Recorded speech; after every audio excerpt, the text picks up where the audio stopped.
Baik, Assalamualaikum warahmatullahi wabarakatuh. Perkenalkan, saya Muknia Abriani Marsoli dengan NIM F1G1222024. Di sini kami akan mempresentasikan hasil laporan penetration testing aplikasi pada Sipatra. Baik, langsung saja. Di sini detail aplikasi yang kami uji itu dengan nama aplikasinya Sipatra atau Sistem Pengarsipan Surat Masuk dan Surat Keluar Biro Umum. URL targetnya di sini bersifat localhost atau Sipatra PPL fix. Dengan tanggal pengujian itu tanggal 19 Juni tahun 2025. Tools yang kami gunakan ada 3. Yang pertama ada WASP ZAP dengan versi 2.16.1 dan browser di sini ada Mozilla Firefox bersifat proxy mode. Sistem target yaitu exam di localhost. Berikutnya untuk fitur-fitur utama Sipatra. Di sini yang pertama ada manajemen surat. Kami dapat mengelola surat masuk dan surat keluar secara digital, serta dapat menginput data lengkap seperti nomor, tanggal pengirim, tujuan, instansi, lampiran, dan juga file. Serta dapat melakukan pencarian dan filter surat berdasarkan berbagai kriteria, dan juga arsip surat menampilkan statistik bulanan dan tahunan, serta dapat diunduh dalam format Excel. Fitur yang berikutnya itu ada manajemen pengguna. Di sini sistem login dan login-nya itu untuk keamanan akses. Admin juga dapat mengatur akun pengguna seperti tambah, edit, dan hapus.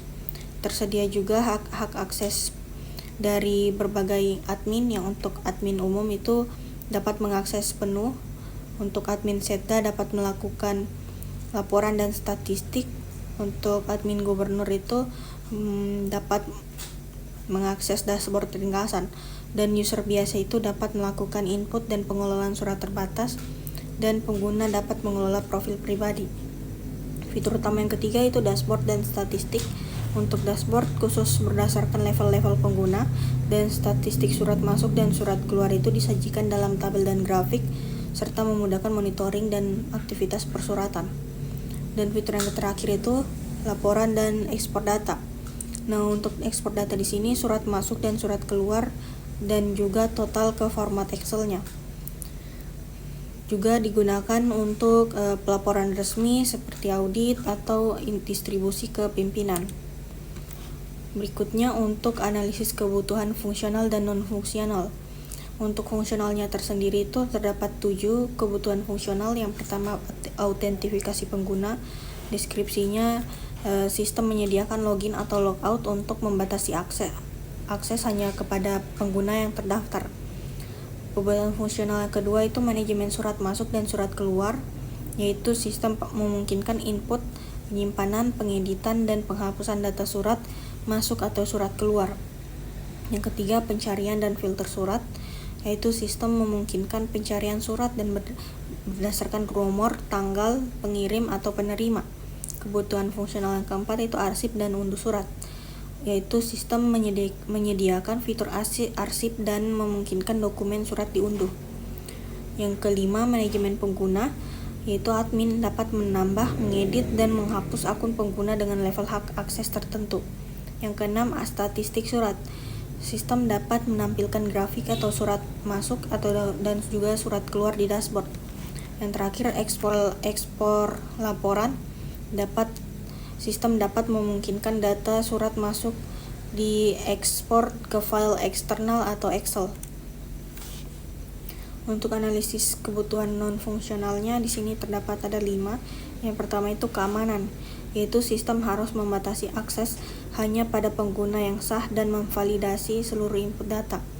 Kedua, kinerja, sistem mampu menampilkan data dan ekspor laporan tanpa keterlambatan yang signifikan. Yang ketiga, kemudahan pengguna, yaitu antarmuka harus sederhana, mudah dipahami, dan juga mendukung pengguna dari berbagai level.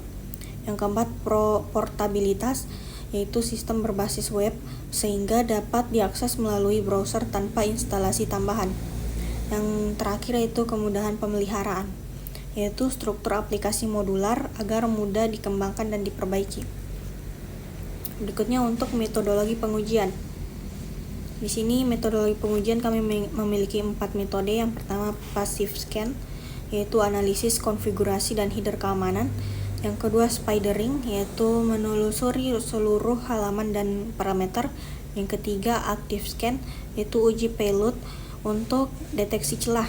Yang terakhir itu ada manual testing untuk uji eksploitasi manual seperti CSRF dan clickjacking. Mungkin itu saja yang dapat saya sampaikan. Selanjutnya akan dijelaskan oleh teman saya. Assalamualaikum warahmatullahi wabarakatuh. Perkenalkan, nama saya Siti Rahma dengan NIM F1G1220230. Langsung saja di sini saya akan melanjutkan penjelasan dari teman saya, di mana di sini saya akan menjelaskan mengenai ringkasan temuan. Di mana yang pertama di sini untuk jenis kerentanan di sini ada absence of anti-CSRF tokens dengan resiko tinggi. Untuk lokasi URL di sini from login atau from input untuk status aktif. Yang kedua ada content security police atau CSP header dengan resiko medium. Untuk lokasi URL di sini semua halaman untuk status aktif. Yang ketiga ada missing anti clickjacking header dengan resiko medium. Untuk lokasi URL di sini semua halaman status aktif. Yang keempat ada cookie no HTTP only flag untuk resiko low. Untuk lokasi URL di sini semua respon dengan cookie status aktif. Yang kelima di sini ada cross domain JavaScript source file inclusion, di mana resiko di sini medium. Untuk lokasi URL-nya di sini JS eksternal dari CDN untuk status aktif. Selanjutnya untuk detail temuan, yang pertama absence of anti-CSRF tokens, di mana untuk URL di sini from login.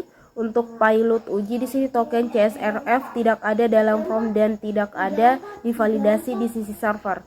Selanjutnya untuk bukti di sini tidak ada parameter atau token unit yang berubah untuk setiap request dan tidak ada validasi server side terhadap token.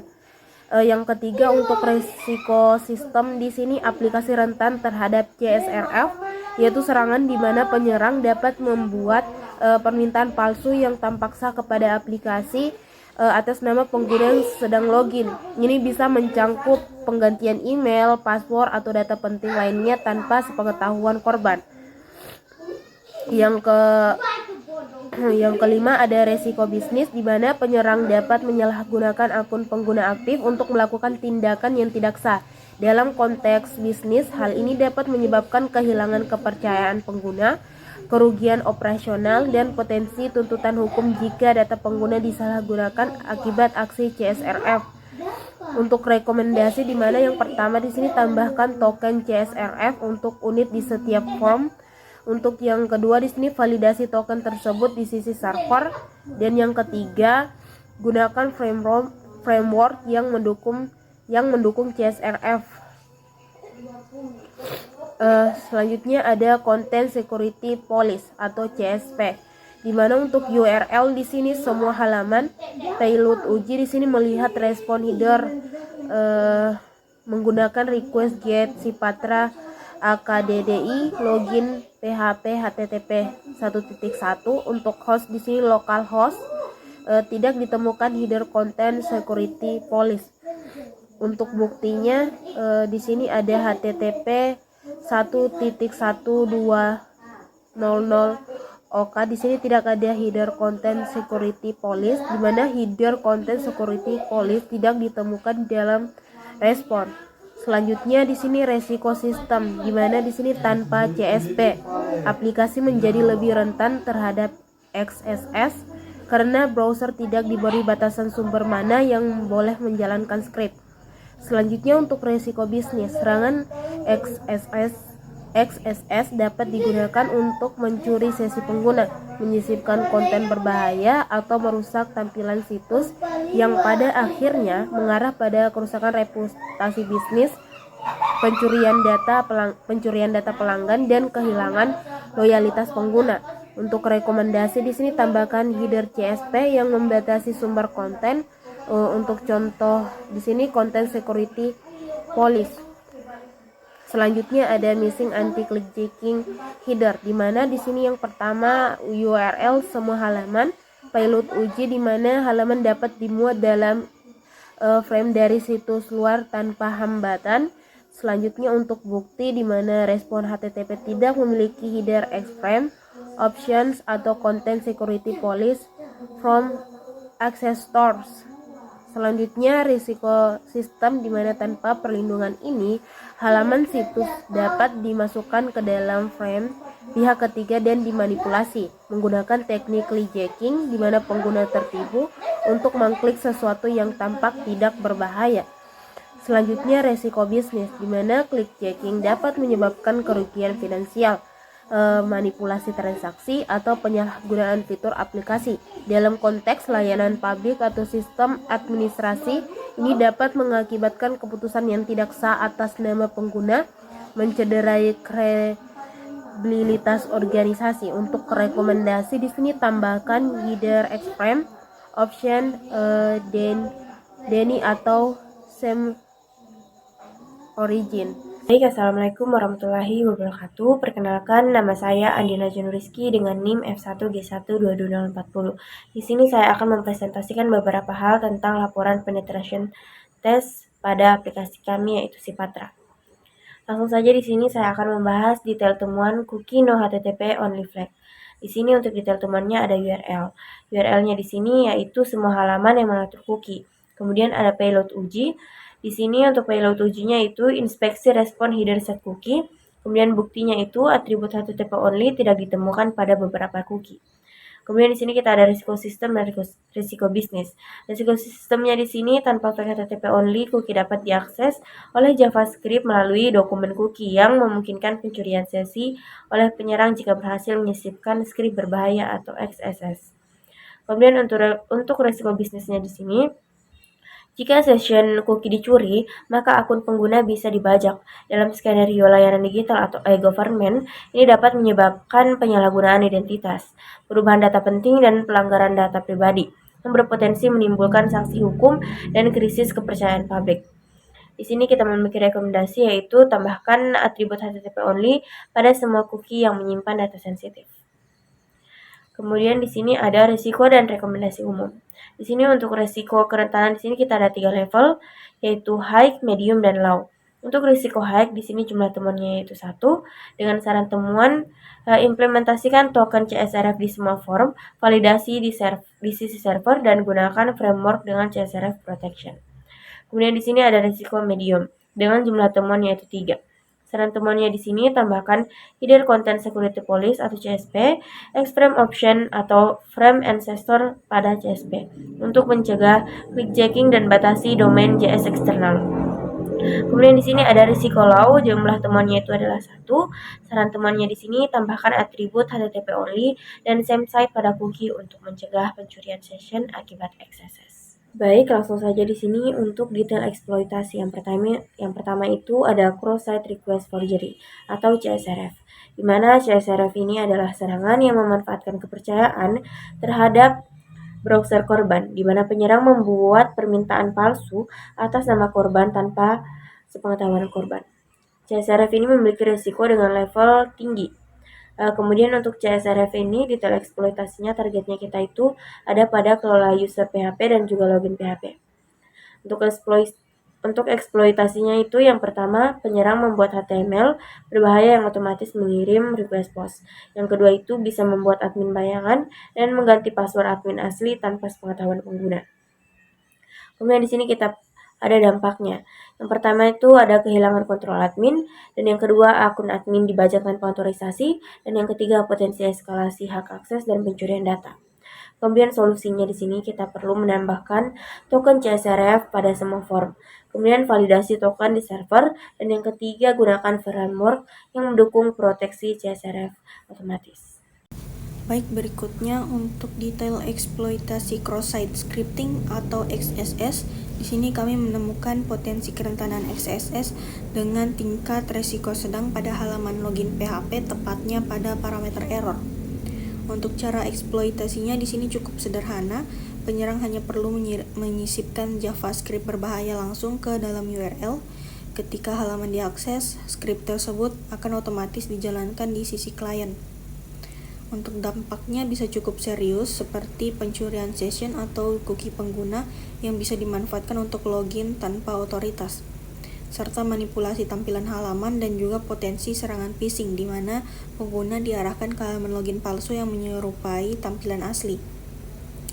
Nah, untuk solusi yang kami terapkan di sini ada dua. Yang pertama, menambahkan Content Security Police atau CSP untuk membatasi sumber script yang boleh dijalankan. Berikutnya, untuk kami melakukan validasi dan escaping input atau output, terutama pada HTML special charge, guna mencegah script dieksekusi dari data dinamis. Selanjutnya di sini kita ada jenis kerentanan setelah serangan dan penerapan solusi atau tindak lanjut mitigasi. Di sini yang pertama itu ada hidden file not found, di mana resikonya itu bersifat medium. Pada temuan ini ditemukan adanya file tersembunyi yaitu server status yang dapat diakses melalui alamat http localhost server status. File ini biasanya digunakan oleh server Apache untuk menampilkan informasi detail mengenai kondisi server seperti status koneksi, permintaan aktif, beban kerja, dan lain sebagainya. Jika informasi ini dapat diakses oleh publik tanpa pembatasan, maka dapat dimanfaatkan oleh pihak yang tidak bertanggung jawab untuk merancang serangan lebih lanjut, seperti denial of service atau eksploitasi sistem. Oleh karena itu, file atau endpoint ini harus disembunyikan atau dibatasi aksesnya hanya untuk IP internal atau administrator. Kemudian di sini ada parameter tampering dengan risiko rendah atau low. Parameter tampering ini adalah jenis kerentanan di mana pengguna atau penyerang dapat memodifikasi parameter yang dikirimkan melalui forum baik metode GET maupun POST untuk mencoba memanipulasi data atau perilaku sistem. Misalnya, seorang pengguna dapat mencoba mengubah nilai user ID sama dengan 10 menjadi user ID sama dengan 1 untuk mengakses data milik orang lain. Jika sistem tidak memverifikasi parameter tersebut dengan baik di sisi server, maka data sensitif dapat terbuka untuk pihak yang tidak berhak. Oleh karena itu, penting bagi aplikasi untuk melakukan validasi parameter dan menerapkan kontrol akses yang ketat. Kemudian di sini yang ketiga ada get for post dengan risiko rendah atau low. Get for post merupakan kondisi di mana sebuah form, seperti form login atau form pengelolaan data pengguna, dapat diakses menggunakan metode get, padahal seharusnya hanya menggunakan metode post. Metode post dirancang untuk mengirimkan data sensitif seperti username dan password melalui body request yang tidak terlihat di URL. Namun jika form tersebut tetap bisa diakses menggunakan metode GET, maka data sensitif bisa dimuncul di URL, history browser, dan bahkan tercatat di log server. Hal ini meningkatkan risiko kebocoran informasi. Untuk mencegahnya, developer harus memastikan bahwa endpoint sensitif hanya merespon permintaan dengan metode POST dan menolak metode lainnya. Selanjutnya, untuk detail temuan ketiga kerentanan tersebut. Yang pertama di sini ada hidden file found, URL-nya itu http localhost server status. Masalahnya di sini file sistem server dapat diakses publik tanpa login. Hal ini menampilkan informasi internal server seperti status koneksi, IP, beban server. Jika terbuka, ini bisa dimanfaatkan oleh penyerang. Risikonya informasi server bisa digunakan untuk merancang serangan. Kemudian solusinya di sini tutup akses atau batasi hanya untuk IP internal, misalnya 127.0.0.1. Kemudian di sini ada parameter tampering. URL-nya itu ulala user PHP dan login PHP. Masalahnya di sini parameter seperti role ID bisa diubah secara manual. Pengguna bisa mengganti nilai parameter untuk mengakses data lain atau meningkatkan hak akses. Risikonya, pengguna biasa bisa melihat atau ubah data sensitif tanpa izin. Solusinya di sini validasi parameter di server dan batasi akses berdasarkan hak pengguna. Kemudian yang ketiga ada get for post, URL-nya itu login PHP dan juga kelola user PHP. Masalahnya di sini form sensitif seperti login bisa dikirim dengan metode get. Get menyimpan data di URL yang terlihat di browser dan log, yang berisiko kebocoran informasi. Risikonya username dan password bisa terekam di history browser atau log. Solusinya gunakan metode post dan tambahkan validasi CSRF. Kemudian ada risiko dan rekomendasi umum. Di sini risikonya berkurang menjadi 2 level, yaitu medium dan low. Untuk risiko medium, jumlah temuannya itu 1 dengan saran umum, lindungi endpoint sensitif dan aktifkan file server status secara publik. Kemudian untuk risiko low, jumlah temannya itu ada 2, saran umumnya validasi parameter dengan whitelist. Mungkin itu saja presentasi dari saya. Selanjutnya di sini saya akan membacakan kesimpulannya. Berdasarkan hasil audit keamanan, ditemukan sejumlah kerentanan pada aplikasi web yang berpotensi dimanfaatkan oleh penyerang, baik dari sisi klien maupun server. Kerentanan paling serius adalah tidak adanya implementasi token CSRF pada forum-forum penting seperti login dan pengelolaan data, yang membuka celah serangan cross-site request forgery. Selain itu, absennya header keamanan seperti Content Security Policy dan Extreme Option menjadikan situs rentan terhadap serangan cross-site scripting atau XSS dan clickjacking. Temuan lain termasuk cookie tanpa atribut HTTP only, akses ke endpoint tersembunyi atau server status, serta kurangnya validasi metode request dan parameter input. Semua temuan ini menunjukkan perlunya peningkatan pengamanan melalui penerapan standar keamanan web modern, seperti validasi input di sisi server, penggunaan token anti-CSRF, pengaturan header keamanan yang tepat, serta pembatasan akses terhadap file dan endpoint sensitif dengan melakukan mitigasi yang disarankan. Keamanan aplikasi dapat ditingkatkan secara signifikan untuk melindungi data dan aktivitas pengguna dari berbagai serangan siber. Sekian dari saya. Wassalamualaikum warahmatullahi wabarakatuh. Baik, selanjutnya pada sesi ini saya akan mempresentasikan simulasi serangan CSRF atau cross-site request forgery dan implementasi solusi untuk mencegahnya pada sistem kami, yaitu aplikasi Sipatra. Pertama-tama di sini kita membuat file HTML berisi serangan.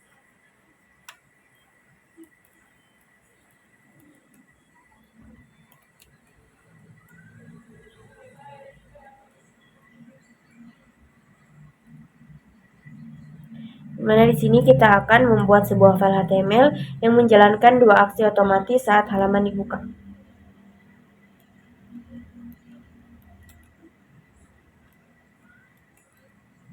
Di sini ada body onload sama dengan dokumen form 1 submit, dokumen form 2 submit. Untuk formulir pertama, kita akan membuat akun admin palsu dengan mengirimkan post request ke endpoint lola user PHP dengan data akun palsu, dengan username penyerang, password hack, dan role sama dengan 1 sebagai admin. Kemudian di sini ada formulir kedua, yaitu mengubah password admin asli. Formulir ini menargetkan akun admin yang sah dengan ID sama dengan 7, lalu mengganti passwordnya sama dengan terblokir 123.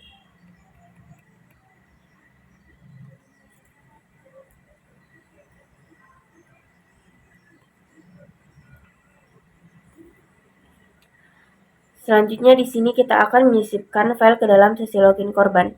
Setelah korban login, file HTML tersebut dijalankan secara otomatis di browser korban tanpa perlu interaksi pengguna.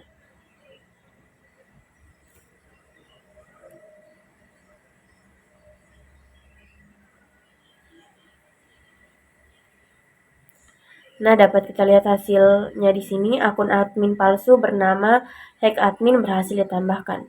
Kemudian password admin asli berhasil diganti. Dan di sini ketika kita mencoba login kembali dengan password lama,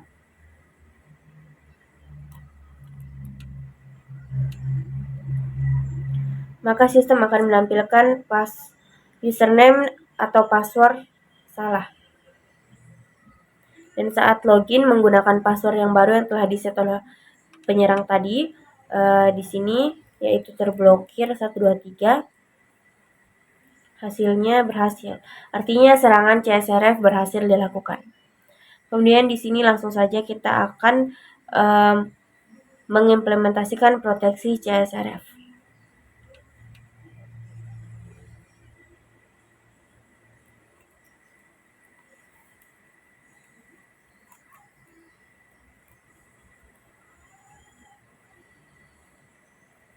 Di sini kita ada kode if empty session CSRF token bin to hex random byte sama dengan 32, di mana token ini bersifat unik untuk setiap sesi dan digunakan sebagai validasi.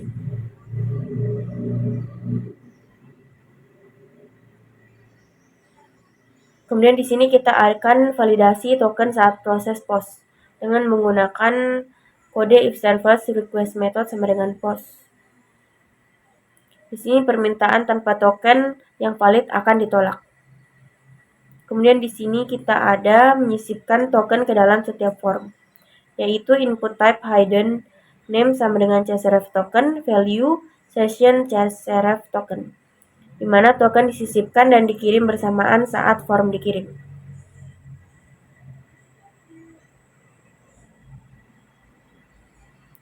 Kemudian di sini ada form hapus user dengan proteksi, yaitu from method sama dengan post dengan hidden name hapus value user ID, input type hidden name, csrf token, value, session csrf token.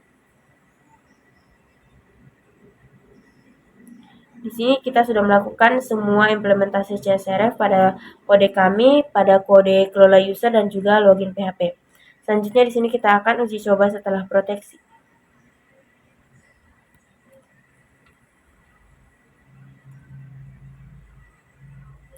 Di sini ketika kita jalankan kembali file serangan csrf yang sama, sistem akan menolak karena token csrf tidak valid dan muncul pesan permintaan tidak valid atau csrf terdeteksi. Artinya proteksi berhasil mencegah serangan. Baik, berikutnya untuk simulasi serangan XSS atau cross-site scripting, ditemukan celah pada parameter URL seperti http localhost login.php error yang dapat dimanfaatkan oleh penyerang dengan menyisipkan script dokumen body .inner HTML. Penyerang dapat mengubah seluruh tampilan halaman, dapat kita lihat pada video, menampilkan peringatan palsu hingga mencuri data sensitif seperti dokumen cookie. Untuk mencegah serangan seperti ini, dua solusi utama yang kami terapkan. Yang pertama, menggunakan fungsi HTML special charge pada setiap data yang ditampilkan kembali ke halaman.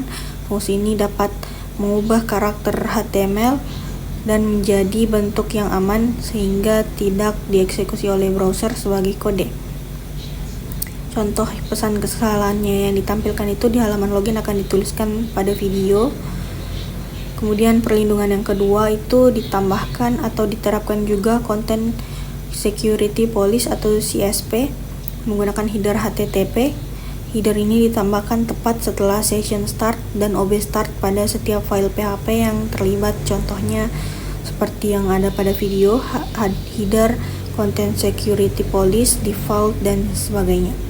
Hal ini membatasi sumber konten yang dapat dimuat oleh browser, seperti hanya mengizinkan skrip dan gambar berasal dari domain yang sama, dan menolak skrip eksternal atau skrip inline yang tidak dipercaya. Dengan cara ini, meskipun skripnya berbahaya berhasil disisipkan, browser akan memblokir eksekusinya.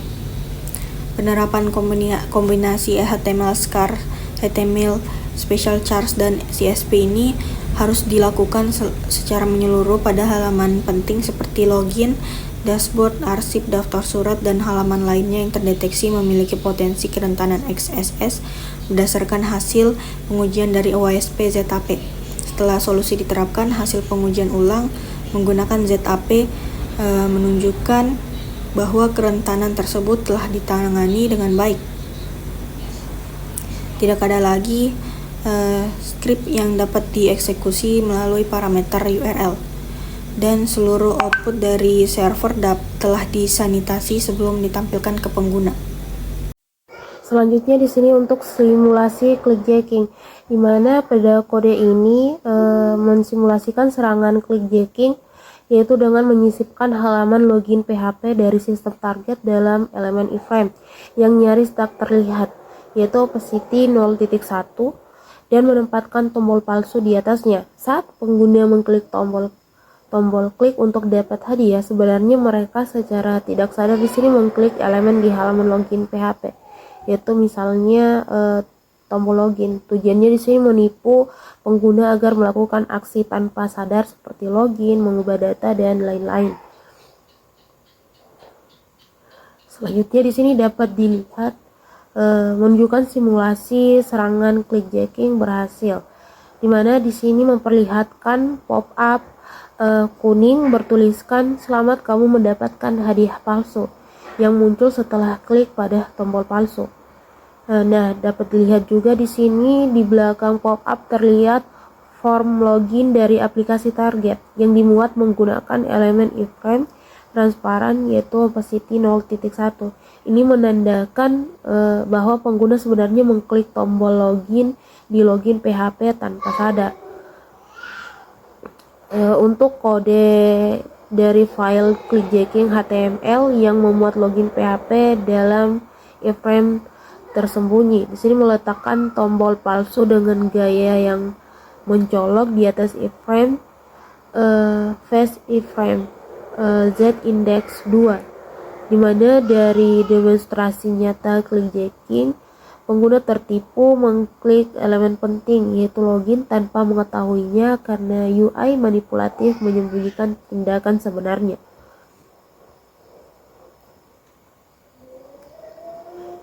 Selanjutnya di sini untuk perlindungan clickjacking yaitu di baris awal file PHP login di sini terdapat header iframe options DENI.